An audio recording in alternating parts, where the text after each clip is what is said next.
আমি এই মুহূর্তে দাঁড়িয়ে আছি মহাখালী রেল ক্রসিং এ। আমার ঠিক পিছনে সেনা সদস্যরা এভাবেই প্রস্তুতি নিয়েছেন এবং তারা অবস্থান করছেন এবং তার ঠিক একটু সামনে, আমি যদি একটু এদিকে দেখানোর রিকোয়েস্ট করি, একটু সামনে পুলিশ সদস্যরা আছে এবং পুলিশ সদস্যদের পরে তারপরে ঠিক বেশ খানিকটা পরেই হচ্ছে রেল লাইনের উপরেই আন্দোলনরত শিক্ষার্থী এবং আন্দোলনকারীরা হচ্ছে অবস্থান নিয়েছে এবং তাদেরকে আসলে এখানে কিছুক্ষণ পর পর মাইকিং করে সিকিউরিটি ফোর্সের পক্ষ থেকে বলা হচ্ছে তারা যেন সামনের দিকে না আসে।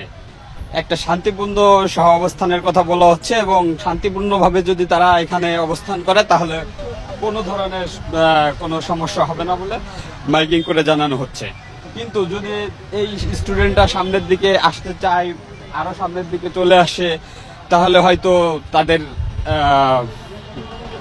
ছত্রভঙ্গ করতে তারা হয়তো আইন প্রয়োগ করতে পারে, এমনটাই মাইকে বলা হচ্ছে। এই ছিল এখানকার সর্বশেষ খবর।